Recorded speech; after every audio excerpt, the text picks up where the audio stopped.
चंद्रपुर नामक एक छोटा सा पहाड़ी गांव, जहां शाम जल्दी उतरती है और अंधेरा जल्दी आ जाता है। बस यही अंधेरा नहीं, बल्कि एक अजीब सी खामोशी भी आती है जो दिल में डर भर देती है।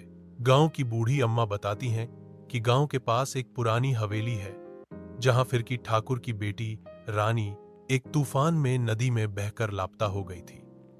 तब से कहा जाता है कि उसकी आत्मा हवेली में भटकती है, खोई हुई जिंदगी की तलाश में। एक युवा कलाकार अमन इस कहानी की सच्चाई जानने के लिए उस हवेली में जाता है।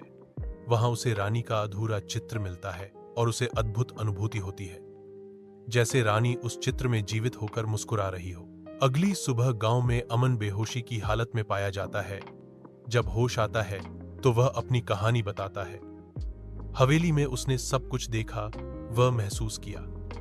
गांव के बुजुर्ग बताते हैं कि रानी की आत्मा अधूरे चित्र को पूरा होते देख रही थी और जल्दी नदी की ओर जाने का संकेत दी थी। अमन गांव लौटता है और रानी की मुस्कान वाली वही पूर्ण चित्र बनाता है जिसमें वह नदी की ओर देख रही होती है। फिर कहा जाता है कि बाद में उसकी आत्मा धीरे धीरे गायब हो गई। शायद उसे उसी चित्र में शांति मिल गई, अधूरापन और शांति।